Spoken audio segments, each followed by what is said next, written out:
संतप्त मानस शांत हों जिनके गुणों के गान में।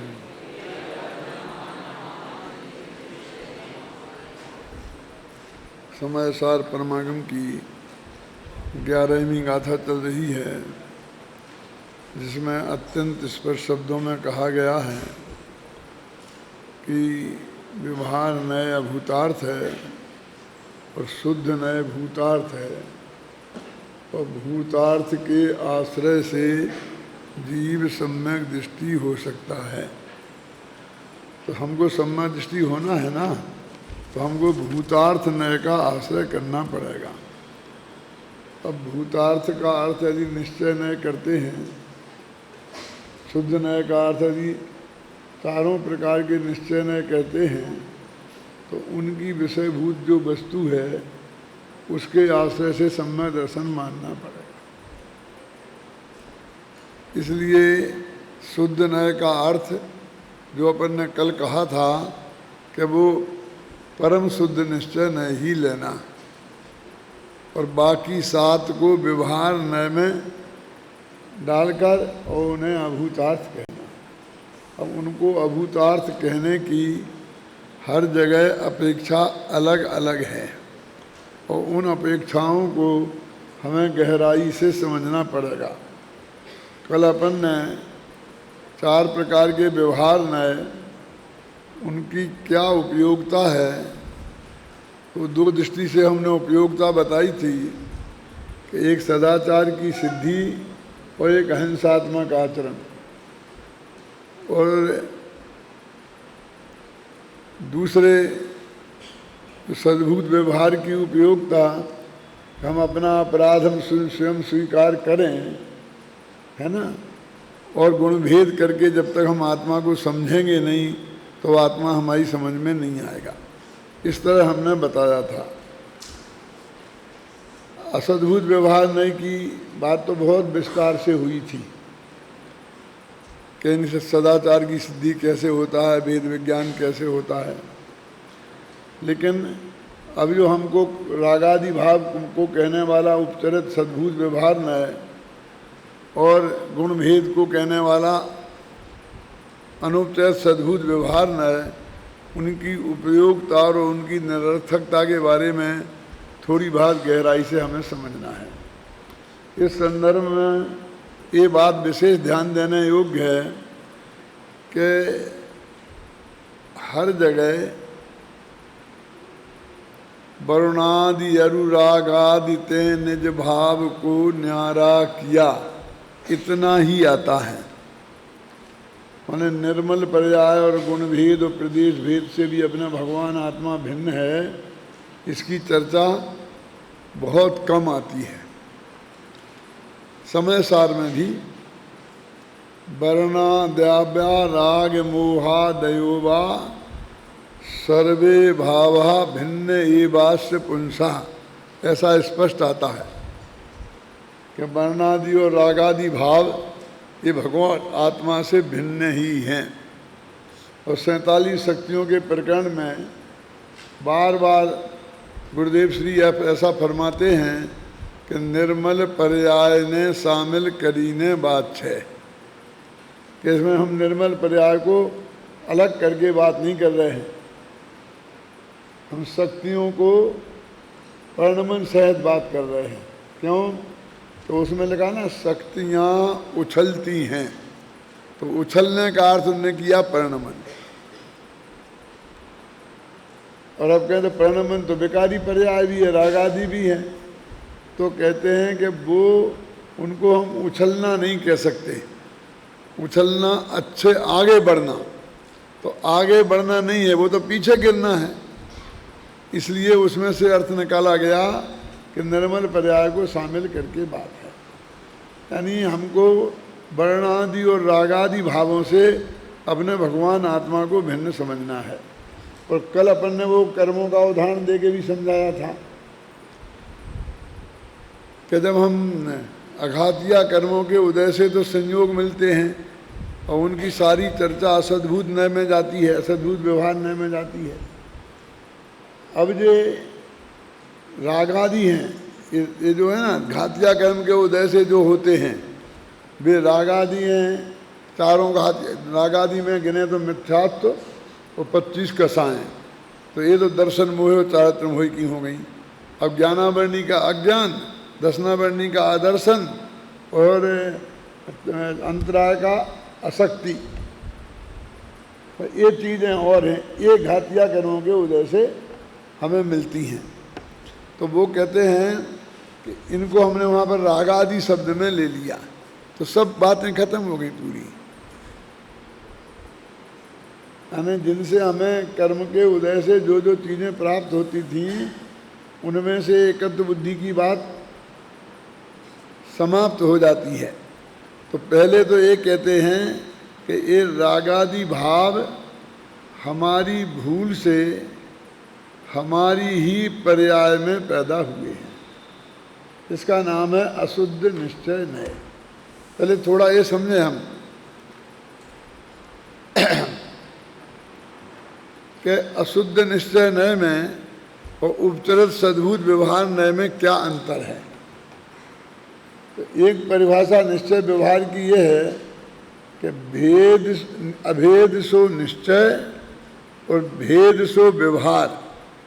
जब पर्यायों से द्रव्य से पर्यायों को अभेद बताते हैं तो निश्चय नहीं होता है, और जब भेद बताते हैं तो व्यवहार नहीं होता है। वो असद्भूत व्यवहार नहीं है, वो तो संयोग का ज्ञान कराने वाला है। वो सद्भूत व्यवहार में भेद का ज्ञान कराने वाला है, समझे ना। क्या जो पर पदार्थ हमसे सर्वथा जुदे हैं उनको उनसे अभेद करना एक असद्भूत व्यवहार नय का काम है। और आत्मा में अनंत गुण, उसकी निर्मल और विकारी पर्यायें वे आत्मा की ही हैं, फिर भी उनमें भेद खड़ा करना, इसका नाम है सद्भूत व्यवहार नय। अब रागादिक की बात अशुद्ध निश्चय नय भी कहता है और सद्भूत व्यवहार नय भी कहता है, उपचय सद्भूत व्यवहार नय। तो दोनों में फर्क क्या है? देखो, आत्मा ने राग किया, राग को भोगा, आत्मा राग का स्वामी है, ऐसा जो भेद करके कथन किया तो ये उपचरित सद्भूत व्यवहार नहीं हुआ। और हमने कहा रागी आत्मा, मिथ्या दृष्टि आत्मा, तो ये हो गया अशुद्ध निश्चय। जब राग और आत्मा में भेद नहीं दिखाया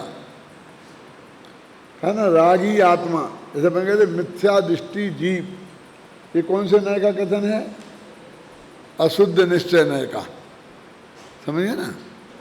और जब हम कहते हैं कि मिथ्या दर्शन का कर्ता आत्मा है तो ये हो जाएगा उपचरित सद्भूत व्यवहार नय का। बहुत बारीक भेद है, इसलिए हम उसका ख्याल हमारे को नहीं आता है ना। अभी अपन को निश्चय नय की तरफ बढ़ना है ना, तो कहते हैं कि विकारी पर्याय से आत्मा को अभिन्न बताना, उसका नाम है अशुद्ध निश्चय नय। अशुद्ध नाम इसलिए है क्योंकि वो अशुद्ध पर्याय से अभेद बताता है। निश्चय नाम इसलिए है क्योंकि वो वास्तव में आत्मा की पर्याय है, और नय इसलिए है क्योंकि सम्यक ज्ञान का अंश है। तो अशुद्ध निश्चय नय का अर्थ हो गया कि वो आत्मा। अब उसमें हमने उपचरित और लगा दिया, तो उपचरित और अनुपचरित का भेद कैसे बनता है? कल कहा था बहुत विस्तार से कई उदाहरण दे करके, लेकिन संक्षेप में सार ये है कि दूर के संबंध को व्यवहार कहते हैं, यानी दूर के संबंध को उपचरित कहते हैं, और पास के संबंध को अनुपचरित कहते हैं। तो ये रागादि जो हैं ये आत्मा के दूर के हैं, क्योंकि आत्मा को दुखदायक हैं, इसलिए तो हम उपचरित असद्भूत में डाला, सद्भूत में डाला। और सम्मा दर्शन ज्ञान चारित्र पर्याय आत्मा को सुखदायी है, इसलिए उन्हें हमने पास का कहा। ऐसा हमने वहाँ भेद किया। अब अशुद्ध निश्चय नय में तो अभेद कर रहे हैं, और उसमें उपचरित अनुचरित जैसा कोई भेद है ही नहीं। अपन ने कुंद कुंद शतक में पंचास्तिकाय की 4 गाथाएं रखी हैं, और वो विशेषकर इस बात को ही समझाने के लिए रखी हैं। जो है ना, जरा बोलो कौन सी है? द्रव्य बिन पर्याय ना, पर्याय बिन ना द्रव्य, और द्रव्य बिन पर्याय ना, दोनों अभिन्न कहे, ऐसी बातें हैं ना। और गुण बिना द्रव्य नहीं, द्रव्य के बिना गुण नहीं, और दोनों अभिन्न हैं।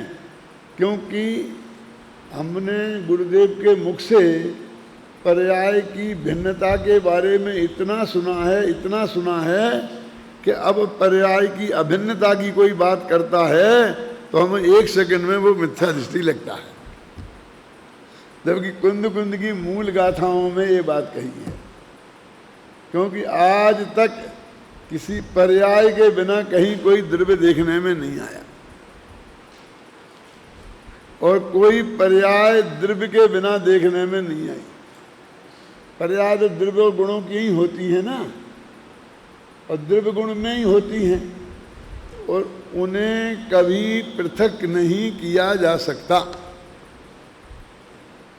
हम अपन नए लगाकर अपनी दृष्टि में उन्हें पृथक पृथक जान सकते हैं, लेकिन वस्तु में से उन्हें पृथक नहीं किया जा सकता। उदाहरण के तौर पर यद्यपि वो स्थूल है, लेकिन हम समझ लें जैसे दाल में नमक पड़ गया, मिर्ची पड़ गई, और भी मसाला पड़ गया। अब फिर कहा जरा दाल चख के देखना, नमक बिल्कुल मिल गया है ना, उसे निकाला नहीं जा सकता ना। मिर्ची अब मिल गई है ना, उसे निकाली नहीं जा सकती है मिर्ची को। फिर भी उसे चखकर ये जाना जा सकता है कि नमक कम है कि ज़्यादा हो गया।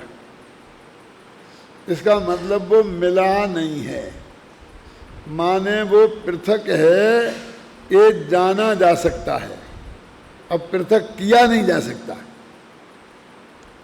ऐसे ही राग भगवान आत्मा से पृथक किया नहीं जा सकता, जाना जा सकता है।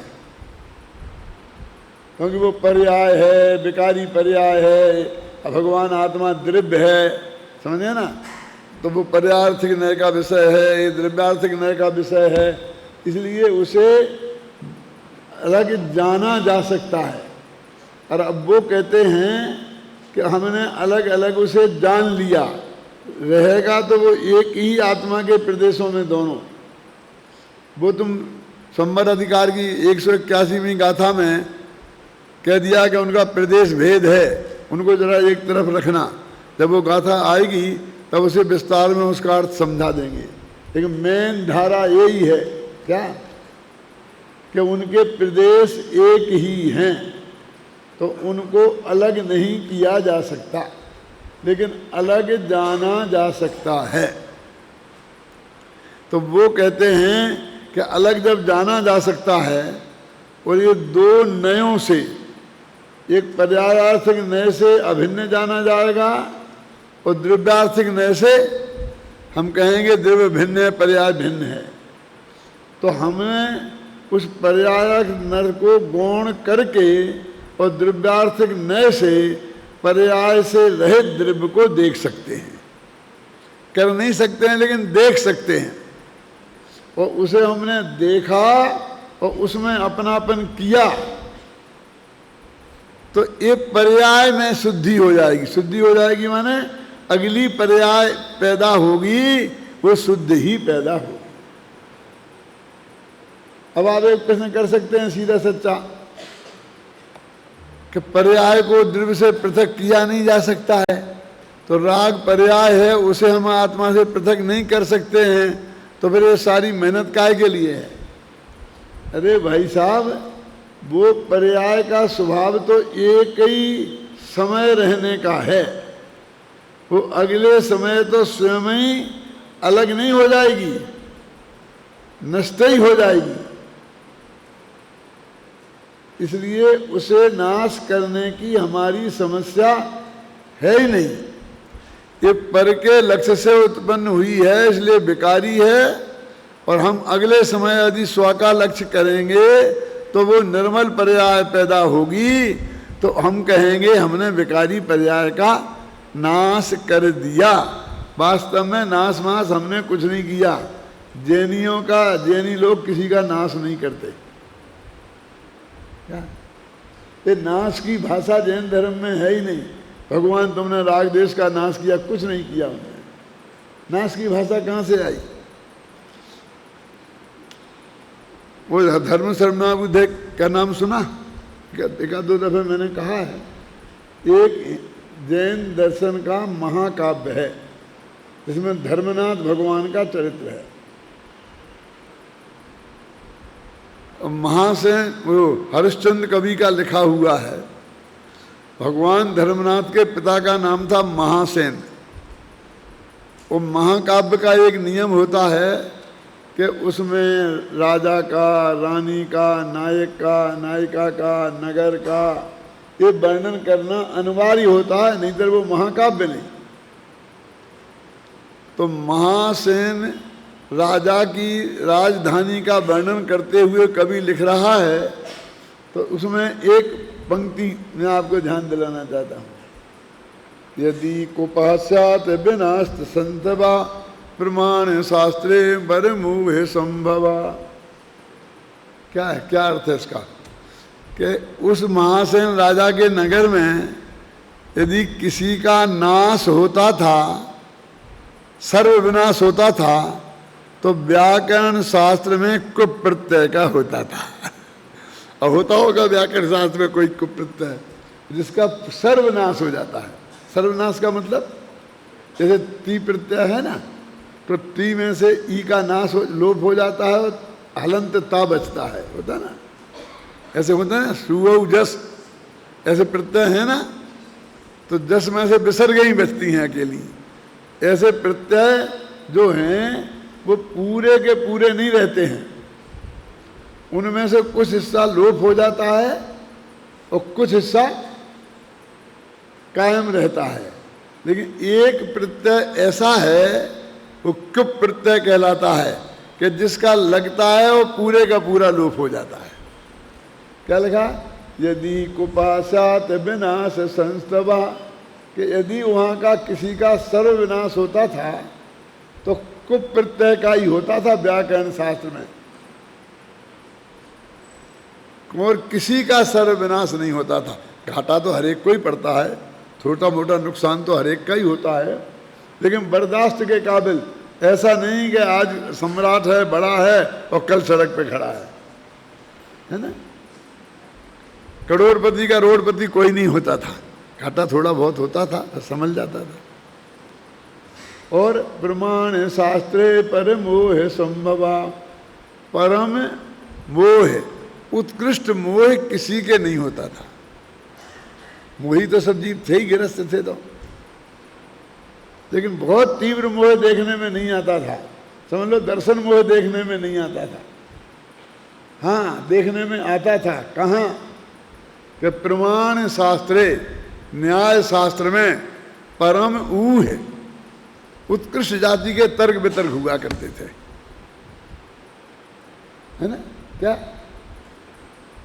यदि उत्कृष्ट ऊह माने तर्क कहीं देखा जाता सकता है तो वो प्रमाण शास्त्र में देखा जा सकता है, लेकिन किसी जनता में नहीं देखा जा सकता था। और सर्वविनाश देखा जाता है तो कुप प्रत्यय का देखा जाता है और किसी का नहीं देखा जाता। सर्वविनाश नहीं होता था, उस नगरी का वर्णन करता है, समझे ना। प्रमाण शास्त्र और व्याकरण शास्त्र जो पढ़ा होगा उसकी समझ में ये बातें आएंगी। तो जैन दर्शन में पर्याय तो हरेक की ही बदलती है। और वो बदलती है तो हमारे हित में है ना। क्यों है हमारे हित में? कि यदि नहीं बदलती होती तो हम संसार में हैं ना अभी, तो अनंत काल तक वो संसार में ही रहते, मोक्ष नहीं जा सकते थे, क्योंकि पर्याय बदलती ही नहीं है?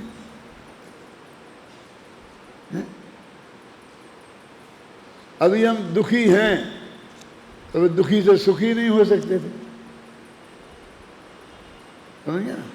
तो पर्याय तो बदलती ही है, और पर्याय का बदलना हमारे हित में है। क्यों? क्योंकि देखो, दुखी पर्याय से सुखी पर्याय तो होती है, लेकिन सुखी से कोई दुखी नहीं होता। मोक्ष में एक दफे चला गया तो वो लौट के संसार में नहीं आता। बोलो कितनी बढ़िया व्यवस्था है?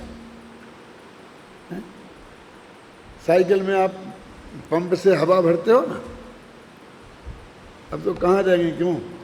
ना साइकिलें रही हैं, ना बनने वाले रहे हैं। अब तो वो सब स्कूटर में होते, वहाँ से भरवा लेते हैं। लेकिन उसमें जब ऐसा पंप से भरते हैं ना, तो हवा अंदर जाती है, लेकिन हम जब ऐसा खींचते हैं तो हवा बाहर नहीं निकलती है।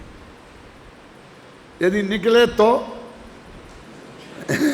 तो फिर वो कभी हवा भरी ही नहीं जा सकती।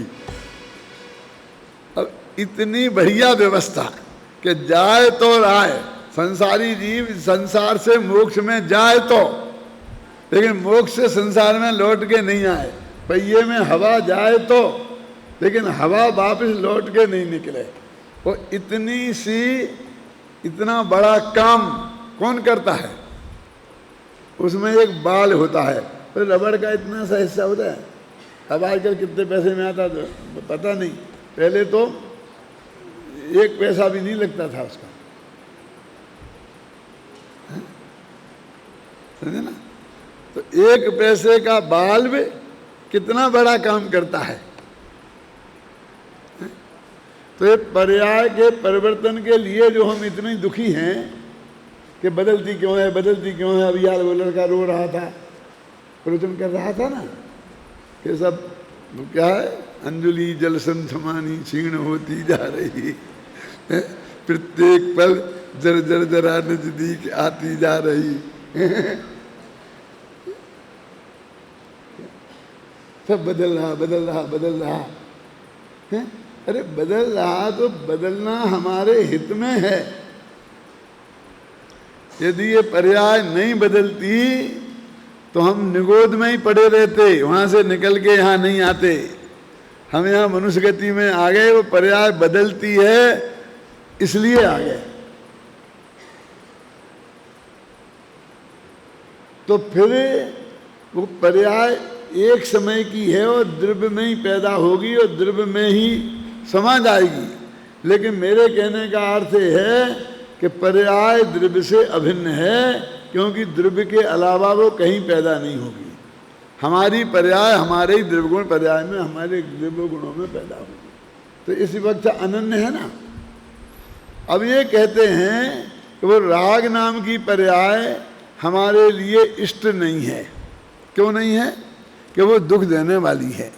दुनिया में जो चीज़ें दुख देने वाली होती हैं उन्हें अपना नहीं माना जाता है, भले ही वे अपनी हो, अपने में पैदा हुई हो। और इसके लिए सबसे बढ़िया उदाहरण मेरा है कि मैं एक प्रवचन कर रहा था। ये सब उदाहरण मेरी फैक्ट्री के बने हैं, ये कोई घटना कभी घटी नहीं थी है ना।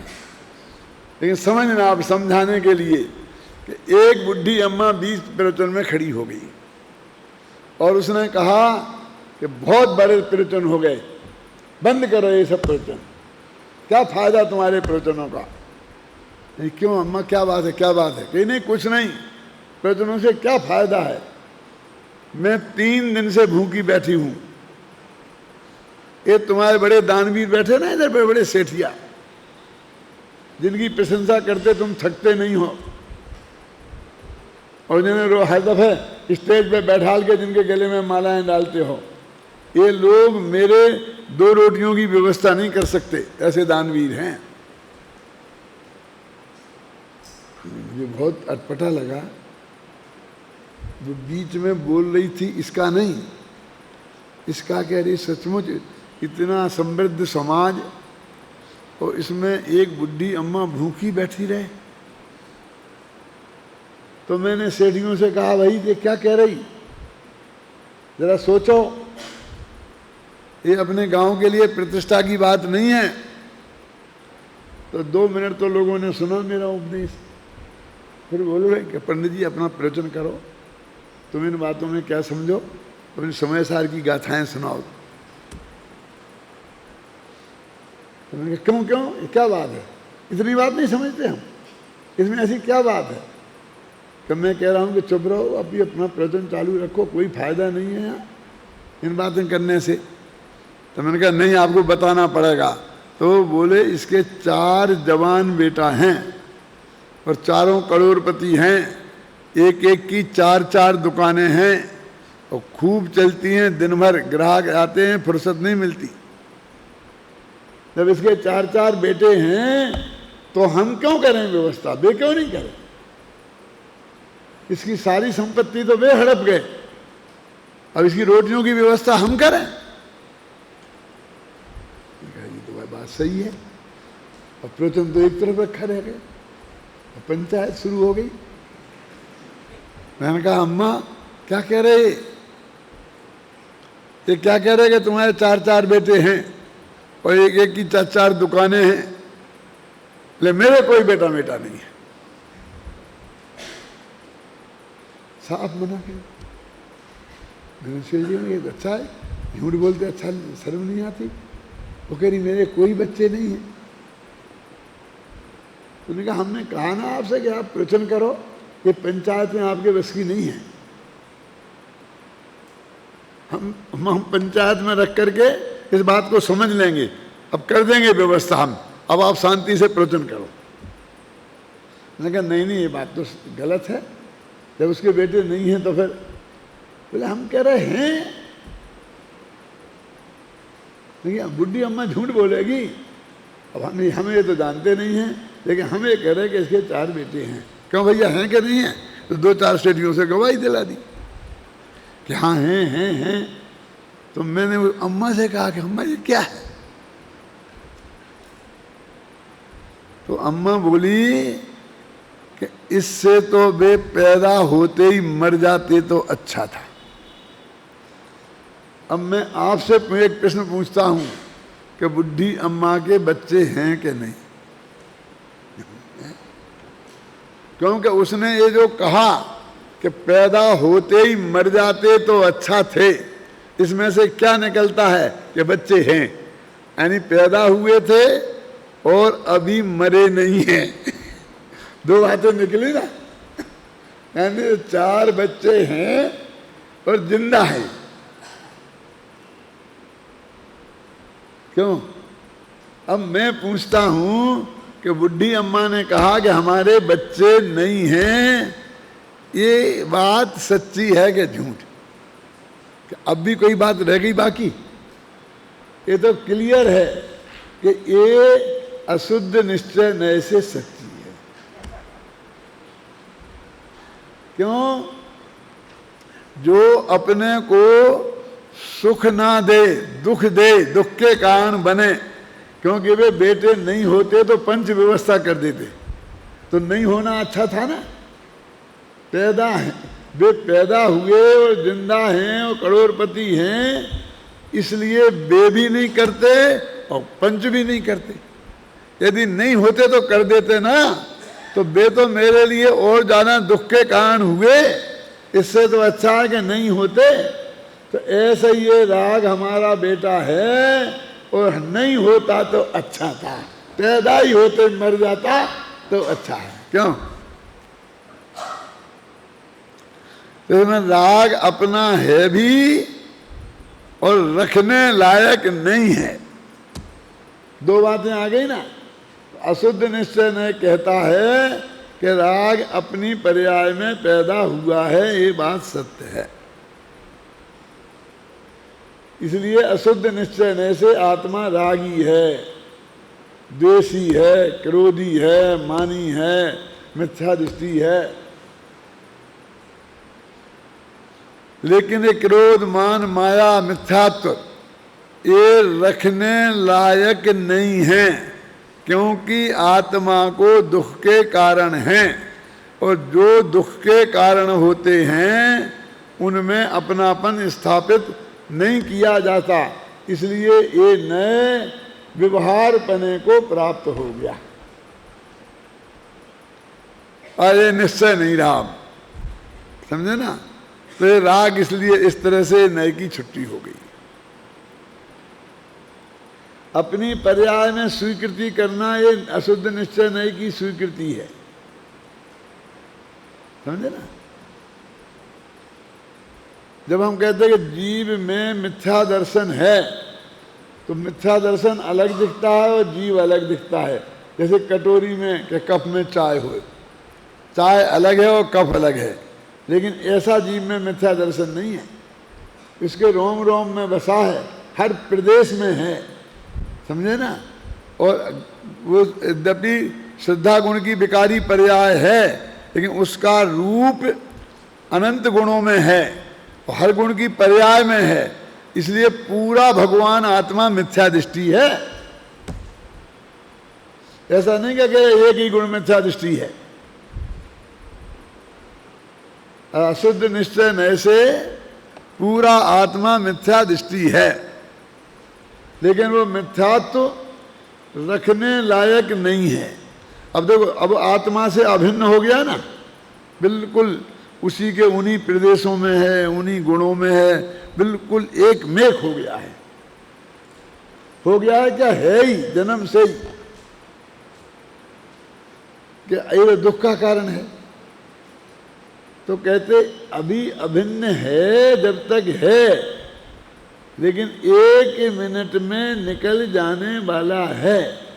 जो एक मिनट में निकल जाने वाला हो, उसके निकालने के लिए क्या करना? बोलो।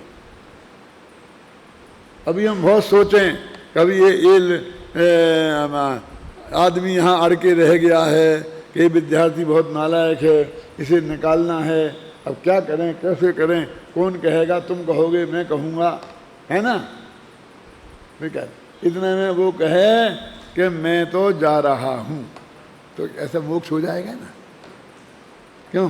कि जिसको निकालने के लिए इतनी माथा पच्ची हो रही थी, बहस हो रही थी कैसे निकालें, और वो कहे कि मैं तो जा रहा हूँ। अब ये मिथ्यात्व को जो भी विकारी पर्याय हैं, उन्हें हमें निकालने का विकल्प हो रहा है कि कैसे इसके चंगुल से छूटें। और भगवान ने बताया कि वो तो एक समय बाद छूट ही जाने वाला है। बोलो, उसके लिए क्या करना? उसके नाश करने के लिए अब क्या करना? जैसे नाश मास का काम जैन धर्म में नहीं है। एक आदमी ने विचार किया कि इस आदमी को मुझे जान से मारना है, चाहे मुझे आजीवन कारावास हो जाए, फांसी पे चढ़ जाऊं, लेकिन मैं इसे जिंदा नहीं छोड़ूंगा। इसलिए उसने क्या किया कि पिस्तौल ली और सेठ जी के घर में जाकर के दिन के छिप गया कि जब रात में सब सो जाएंगे और मैं अंदर होऊंगा तो इसे मार के किवाड़ खोल के भाग जाऊंगा। अब वो सेठ जी के बेडरूम में ही छिपा हुआ था, समझे ना? और अभी सेठ जी को हार्ट अटैक हुआ, बहुत सीवियर। अब डॉक्टर दौड़े, आदमी आने लग गए, सब होने लग गए, और डॉक्टर ने कहा कि तुमने बहुत देर कर दी, अब तो ये बचेंगे नहीं, अस्पताल पहुंचना भी मुश्किल है। अब वास्तव में दवा का काम नहीं रहा है, दुआ करो, नमोकार मंत्र सुनाओ। क्या कहा डॉक्टर ने? कहा अभी ये बस सांसें जाने वाली हैं 2-4 मिनट में ही। और वो जो मारने आया था ना, वो छिपा था उसी कमरे में। अब वो देख रहा जिसे मारने आया था मैं, अब वो 5 मिनट में मरने वाला है। अब क्या करे? क्योंकि वो अब तो वो मार नहीं सकता उसे, तो वो बहुत दुखी होगा ना, है? कि यदि मैंने इसे 5 मिनट में नहीं मारा तो ये मर जाएगा, फिर मैं किसे मारूंगा? समस्या है ना? हंसते क्यों हो? साधारण समस्या है। वो क्या करेगा कि दौड़ो, निकलो जल्दी और मार दो गोली, मरे उसके पहले मार दो। क्यों? और लेकिन वहाँ भीड़ बहुत है, डॉक्टर खड़ा है और घर वाले सब खड़े हैं। क्यों? और पकड़ा जाऊंगा, सब लोग पकड़ लेंगे, पुलिस में दे देंगे, और फिर सब गवाह है, इतने लोग हैं और सब बात है, मैं फांसी पे तो चढ़ूंगा गारंटी से। क्या करें? क्या करें बोलो? अब क्या करें? है कोई आपके पास उपाय? एक ये भी सोच सकता है, अरे मैं जिसको मारने आया था वो तो अपने आप ही मर रहा था, तो मैं क्यों हत्यारा बनूं? मैं क्यों केस अपने ऊपर लूं? अब तो मैं पिस्तौल को छिपा के और आसे प्रकट हो जाऊं कि मैं तो तबीयत पूछने आया था कि मैंने सुना कि सेठ जी की तबीयत खराब है। क्यों? क्या करे बोलो? कि छिपे ही रहो? जैसे वो कुछ नहीं करेगा ना, समझना, थोड़ी भी अकल होगी तो ना, अत्यंत पागल ही होगा तो आकर के सेठ जी के मरने के पहले गोली मार देगा। क्यों? 5 मिनट में मरने वाले हैं, कौन मारेगा उसे? अब जो एक समय में मरने वाला हो उसे मारने के लिए कोई आदमी सोचे, प्रयत्न करे, तो मूर्ख के बुद्धिमान।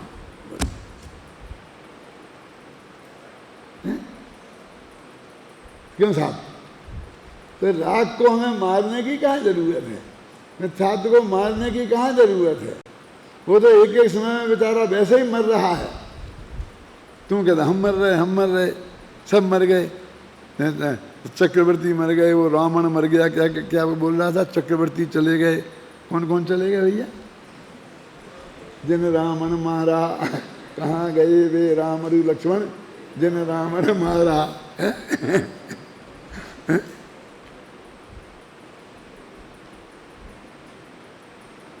कहाँ? वो कहते तेरा शत्रु प्रति समय मर रहा। गजब! तो देखो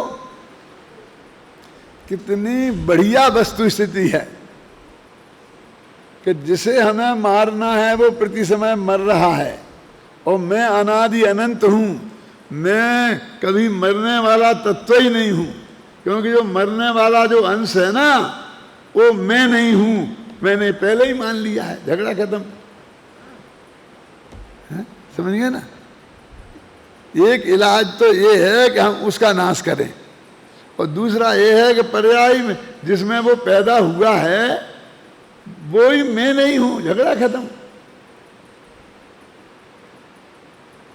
यदि उसमें से मेरा एकत्व में तो टूट जाए तो उसके मरने का भी मुझे दुख क्या होगा? बोलो। यहां से एकदम एक ट्रक के नीचे बच्चा आ गया और उसने एकदम एक आदमी ने चिल्ला के कहा कि जय कुमार मर गया, ट्रक के नीचे आके जय कुमार मर गया। अब जिसका बेटे का नाम जय कुमार था वो घबराया, दौड़ के गया, हाय राम, उसका हार्ट अटैक होने को फिरे। कहीं शांति शांति रखो, शांति रखो। क्या शांति रखो, क्या शांति रखो? और वहाँ गया और देखा कि जो मरा था वो उसका बेटा नहीं है, और अब उसका जो दुख है उसको दूर होने में अब कितनी देर में दुख मिट जाएगा? 1 मिनट में। कैसे करते हो तुम? कैसे जैनी विद्यार्थी हो, शास्त्री पढ़ रहे हो? 1 मिनट लगेगा कि 1 समय में? 1 मिनट में तो 60 सेकंड होते हैं, 1 सेकंड में बहुत समय होते हैं। कैसी बात करते हो तुम? हाँ? कैसे मिटा? बच्चा नहीं मरा, जय कुमार नहीं कुचला है, जय कुमार कुचला है, ट्रक के नीचे मरा है, ये बिल्कुल फैक्ट है। सिर्फ ये उसमें से जो अपनापन था ना वो निकला है। तो वो पर्याय मरे जिए जो होने होने दो, तुम तो उसमें से अपनापन तोड़ दो। तुम्हें वो करना ही नहीं कि वो पर्याय मर रही तो रोक लें, तो जिसको हमें अनुकूल नहीं है तो मार दें। न मरती हो को बचाना है और ना नहीं मरती को मारना है। ये सारे काम से बरी हो गए क्या नहीं? तो कहते हमने उसमें से अपनापन तोड़ दिया, बस खत्म, हमारा काम तो हो गया, बस खत्म। अब वो पर्याय में बना रहे तो कहते भैया बना कैसे रहेगा, यदि तूने उसमें से अपनापन तोड़ दिया तो तेरे में कहाँ बना रहा। क्या, एक आदमी था तो उसके पास रुपया पैसा धन धर्म सब था, क्यों,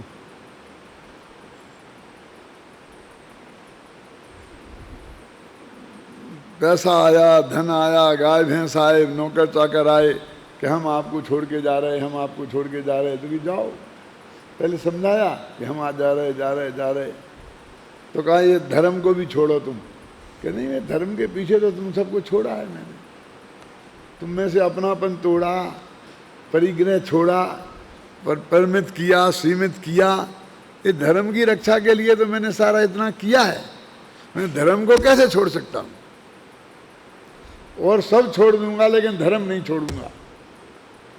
कि धर्म नहीं छोड़ोगे, कि नहीं छोड़ूंगा, तो हम क्या करें, अब तो हम जा ही नहीं सकते हैं, क्योंकि हम तो बंधे हैं उससे, समझे ना, तुम धर्म नहीं छोड़ोगे तो हम जाएंगे कैसे। यदि हमें भगाना है तो तुम्हें धर्म छोड़ना पड़ेगा, कि नहीं मैं धर्म किसी कीमत पे नहीं छोड़ूंगा, तो तुम केवल ज्ञानी हो जाना, तो भी हम तुम्हें चारों तरफ लिपटे रहेंगे, समूषण बनाएंगे, हम नहीं छोड़ सकते तुम्हारे लिए, ख्याल में आई ना। तो ऐसे ही कहते हैं हमने अपने त्रिकाली ध्रुव को पकड़ ली, इसके लिए हमें वो परम शुद्ध निश्चय तक जाना जरूरी है। तो रागादि की हमने स्वीकृति की कि वर्तमान में वो है, एक समय की पर्याय में है, और वो गारंटी से अगले समय जाने वाला है, वो प्रति समय नया नया उत्पन्न होता है। अब इसी को हम कहते हैं मिथ्यात्व अनादि का है, किसी के पास मिथ्यात्व अनादि का नहीं, कोई के पास अनादि का नहीं है। ये जो हमारा शरीर है ना, ये कितने वर्ष पुराना है, बोल जल्दी, तेरा कितने वर्ष पुराना है? कितने बोल रहा है, 17, 18, 15, 19, ये 19 वर्ष पुराना है। अरे एक एक समय में बदल रहा बेटा, वो तो एक समय पहला गया और दूसरे समय में बिल्कुल नया है, बिल्कुल नया है, बिल्कुल नया है। ये तो अपना धर्म कहता है, लेकिन ये वैज्ञानिक भी कहते हैं, डॉक्टर लोग भी कहते हैं कि 3 वर्ष में आपके शरीर के पूरे परमाणु बदल जाते हैं, एक भी पुराना परमाणु नहीं रहता, हड्डी के, चमड़ी के, ये सब खून के सब बदल जाते हैं, ये सब नए बन जाते हैं, पुराने निकल जाते हैं, बदल जाता है। देखो इसका प्रमाण बताऊं ना आपको,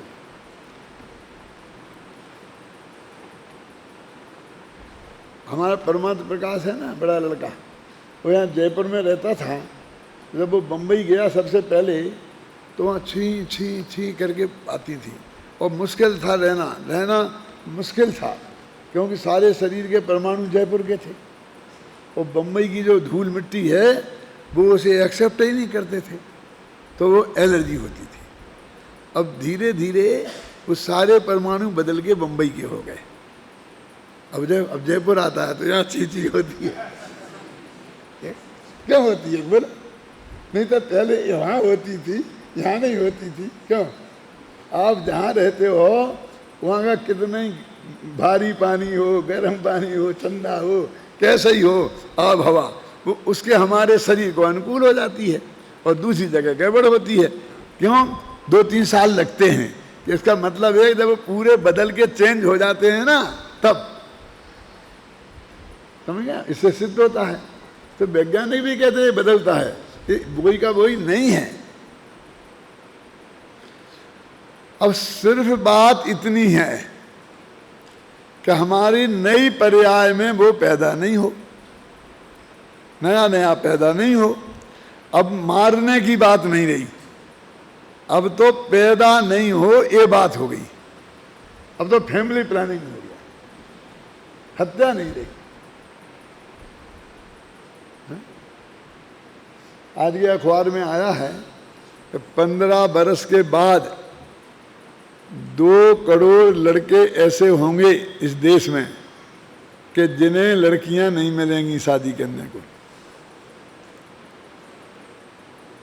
यदि आज कैसी स्थिति रही तो मानो जिस तरह लड़कियों की हत्या पेट में की जा रही है ना, देख देख करके, समझे ना, और जो परिस्थिति हो रही है, अभी भी ये हालत तो हो गई है कि 1000 लड़कों के बदले में करीब 870 लड़कियां रह गई हैं। माने 130, 1000 में 130 कम तो अभी हो गए। माने 1000 वर्ष में 1000 लड़कों में 170 लड़कों को लड़कियां नहीं मिलेंगी, उन्हें कुंवारा रहना पड़ेगा। और अच्छे शब्दों में बोलना है तो ब्रह्मचारी रहना पड़ेगा। ये कह लो।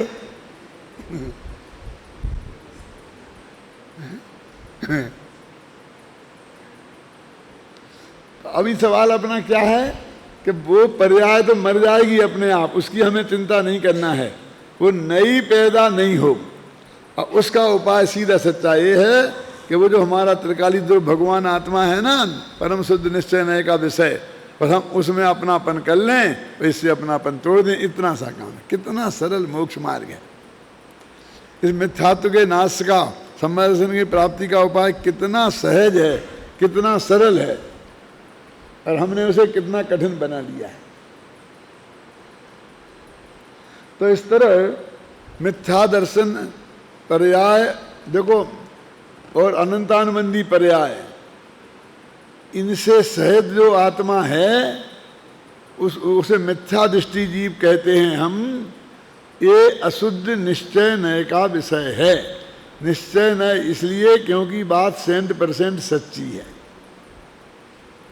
अशुद्ध इसलिए क्योंकि वो मिथ्या तो अशुद्ध पर्याय है, समझे ना। निश्चय इसलिए क्योंकि वो 100% सच्ची है, और नय इसलिए क्योंकि निर्माणी में कहा है सब में ज्ञान का अंश है।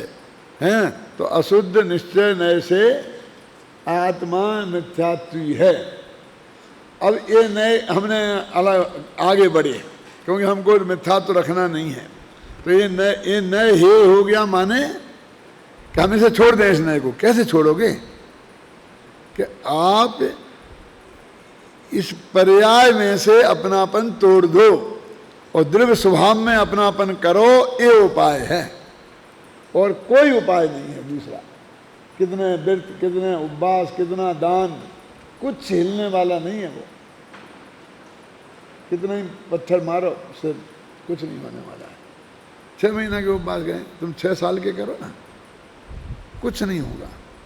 यदि तुमने ये नहीं किया तो फिर कुछ पंडित थोड़ा सा आपको मलम पट्टी करने के लिए ऐसा बोलेंगे कि ये किया और इसके साथ तो बेफिर सब काम करेंगे। वे कहेंगे 1 अड़ा लगा दिया ना तो अब बिंदी 1 की 10 हो जाएगी, 10 की 100 हो जाएगी। मैं कह रहा हूं कुछ नहीं होगा। चाहे वो क्रियाकांड बाहरी क्रिया हो, वे शुभ भाव, बाहरी क्रिया से ना बंद होगा ना मोक्ष होगा, और शुभ भावों से पुण्य बंद होगा। ये मोक्ष नहीं होगा, नहीं होगा, नहीं होगा। और इससे ही होगा ना। जब सारा काम इससे ही हो जाएगा तो दूसरे की जरूरत ही क्या रही क्या। तो उनको जो बाहर का कर रहे हैं, उनको भी जो कर्म कट रहे वो इसकी वजह से कट रहे। अन्ना जी आज पढ़ा रहे थे बहुत अच्छा कि वो 6वें गुणस्थान में है ना, और 7वें गुणस्थान में शुद्धोपयोगी और 6वें में शुभोपयोगी। हाँ, और शुभोपयोगी कहते ही हमारा मुंह ऐसा कड़वा हो जाता है कि जैसे कोई नीम का पत्ती पी ली हो। क्यों भैया? अरे ऐसा नहीं है। वे 6वें गुणस्थान वाले मुनि भी उतने ही महान हैं, उतने ही परम पूज्य हैं। क्यों? इसलिए नहीं कि वे शुभोपयोगी हैं, इसलिए कि उन्हें 3 कषाय और मिथ्यात्व के अभाव रूप शुद्ध परिणति उनके विद्यमान है। और कर्मों के नहीं बंधने का नियम परिणति के हिसाब से होता है, उपयोग के हिसाब से नहीं होता। समझ में नहीं मैं क्या कह रहा हूं? जब गुणस्थानों में आता ना, इस गुणस्थान में इतनी प्रकृतियों की बंध विच्छित्ति हो गई, वो शुभोपयोग के काल में भी वे जो प्रकृतियां कितनी 41 तो चौथे गुणस्थान की हो गई, फिर 5वें की कितनी 10 है ना, फिर 6वें की बंध विच्छित्ति होती है जितनी, वो सारी गिनो तो इतनी प्रकृतियों का बंध नहीं हो रहा। और प्रति समय असंग गुणी निर्जरा हो रही ना, तो वे काय से हो रही? शुद्धोपयोग तो है ही नहीं। वो युद्ध लड़ते वक्त भी हो रही, वो खाना खाते वक्त भी हो रही, वो 5 इंद्रियों के भोगों के काल में भी हो रही। क्या समझ रहे तुम?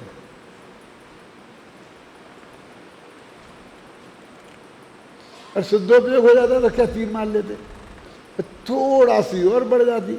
वो ऐसी नहीं कि फलाने की रुक जाती, कि वो इतनी रुकती तो इतनी ही की, और कोई नई प्रकृति रुकने वाली नहीं थी उससे। वो तो 7वें गुणस्थान के अंत में जो बंध विच्छित्ति होती होगी उनकी बात छोड़ दो, ख्याल में आई ना? ज़्यादा फर्क नहीं पड़ता। ऐसा उदाहरण है इसके लिए कि आपके पास आपके 50 करोड़ रुपया बैंक में जमा है, और जिसका कितना ब्याज आता है मुझे पता नहीं है भैया, लगाओ अंदाज से बता दो, कुछ भी बोल दो। 10% आता है 1 साल में, कितना? तो 50 लाख का कितना आएगा? बोलो ना, 5 लाख। मान लो 5 लाख आता। अरे कोई लेना देना थोड़ी है यार, हिसाब ही किताब समझना है। अब वो 5 लाख रुपए महीने की कि साल की जो भी है, वो आपकी इनकम है, वो पक्की है ना। और फिर आप यहाँ पर 10,000 रुपये महीने की नौकरी कर रहे हैं, क्यों? अब 10,000 रुपये महीने की नौकरी कर रहे, कहीं समय से कर जाना है, छुट्टी नहीं मिल रही, और तनख्वाह बिना कटाए नहीं मिले, तनख्वाह कटानी पड़ेगी, क्यों? तो कितना नुकसान होगा? क्या 7 दिन के लिए जाना तो 2500 रुपये का नुकसान होगा, है ना? ठीक है ना? तो 2500 रुपये का नुकसान होगा। नुकसान क्या? ये तो आवक कम, नुकसान थोड़ी होना है, इनकम थोड़ी कम होगी, लेकिन वो 5 लाख तो हो ही रही, क्यों? अब उसमें ये 2500 रुपया कम ज़्यादा से क्या फर्क पड़ता है? अब इसके लिए रो रहा, इसके लिए रो रहा, इतने रुपया पैसा कट गया, इतने रुपये पैसा कट गया। अब इतने अरबों करोड़ों की इनकम वहाँ हो रही है ना। क्या ज़मीन खरीदी थी 5,000 में और 2 करोड़ की हो गई, अब क्या किया तुमने उसमें? होगी नहीं ऐसा? अब तेरे को वो जो संबर हुआ है, वो जो मिथ्यात्व की मान्यता हटी है, वो उस परिणति की शुद्धि से हुआ है भाई साहब, वो सब।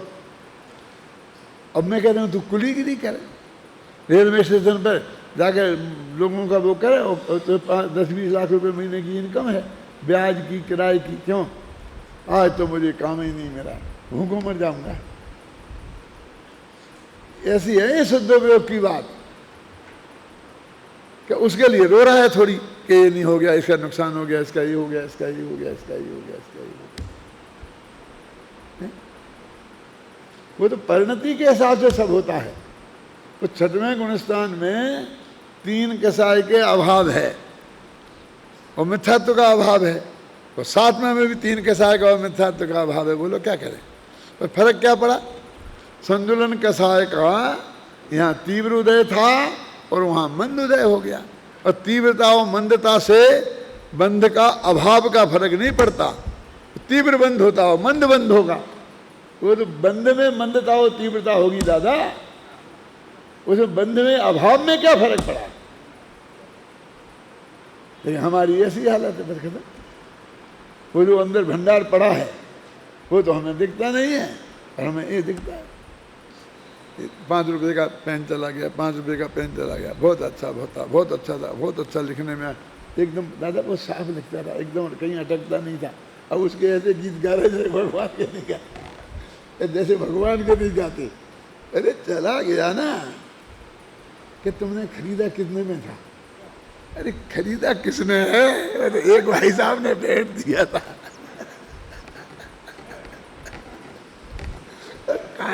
रो रहा है।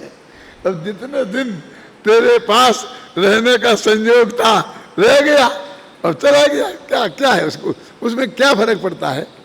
और अभी तेरे पास इतने पैसे हैं कि तू उन पेनों की लेन लगा दे, क्यों? तू चाहे तो 10,000 पेन खरीद करके रख सकता है, और रोज ही ना एक पेन खोए तो कोई फर्क नहीं पड़ता, क्यों? तो पेट का पानी नहीं हिलेगा, क्यों? लेकिन ये सब बैठे हैं बड़े बड़े सेठिया, इनसे बोलता हूँ पेन के जाने का दुख होता कि नहीं होता? कोई ऐसा ही है। कभी कभी मैं कहता हूँ थोड़ा अशुभ भाव हो गया, क्या हो गया, क्यों रो रहा है, क्या फर्क पड़ जाएगा इससे, इसके लिए रो रहा है, जो असली काम तो करता नहीं है। तो रागादिक में एकत्व बुद्धि छोड़ दे, कोई चिंता नहीं है। रागादिक बने तो बने रहने दें, कि कितने बने रहने दूं, कि 96,000 शादियां करने का राग रहे तो रहने देना, समझ गया? 6 खंड की विभूति जोड़ने का राग रहे तो रहने देना, लेकिन तू ये श्रद्धा ठीक कर ले, क्या? तो केवल ज्ञान अंतर मुहूर्त में हो जाएगा, कर तो ले ऐसा, वो इतना में वो तो करता नहीं है। वो ये राग छोड़ दूं, थोड़ा छोड़ दिया मैंने भिंडी छोड़ दी, मैंने ये छोड़ दी, क्या छोड़ दी? एक एक चीज छोड़ेगा मूर्ख, तो दुनिया में अनंत चीजें हैं, कितनी छोड़ेगा? 10-5। यदि छोड़ना ही है ना तो छोड़े मत, रख ले कि 10 सब्जियां खाऊंगा बाकी नहीं खाऊंगा। त्याग का तरीका तो ये है, ये गिन गिन के क्या छोड़ता है, गिन गिन के रख ले। क्या समझ में आया ना? तो ये विवेक की बात है। अब आगे बढ़ते हैं कि एक देश शुद्ध निश्चय नहीं कहता है, सम्यक दृष्टि जीव, ये काय का कथन है? एक देश शुद्ध निश्चय नय का। सम्यक दर्शन तो हो गया, सम्यक ज्ञान भी हो गया, लेकिन ज्ञान अभी अधूरा है। सम्यक चारित्र भी प्रकट हो गया, लेकिन बहुत अधूरापन है अभी। इसलिए ये एक देश शुद्धि हुई तो उससे पर्याय को अभिन्न देखना, उसका नाम क्या है? एक देश शुद्ध निश्चय नय। तो वो है ना, वो सम्यक दृष्टि है ना। अपन कितने गीत गाते हैं, हमें कोई गलत बात नहीं है, ये नय की स्थापना है। पर्याय में सम्यक दर्शन है, इसकी स्वीकृति। और अब ये कहते हैं कि सम्यक दर्शन पर्याय के को तुम दृष्टि का विषय बनाएगा, इसमें अपनापन करेगा, इसका ध्यान करेगा, तो तेरे को ये सम्यक दर्शन भी नहीं रहेगा, ये भी चला जाएगा। बोल।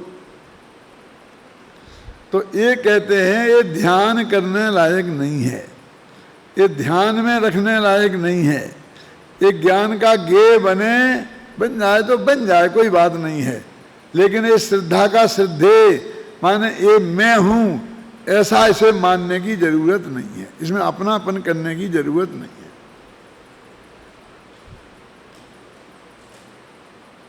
और अब कहते केवल ज्ञान, कि केवल ज्ञान है, पैदा हुआ है, लेकिन वो मैं नहीं हूं, क्योंकि मैं तो अनादि अनंत तत्व हूं।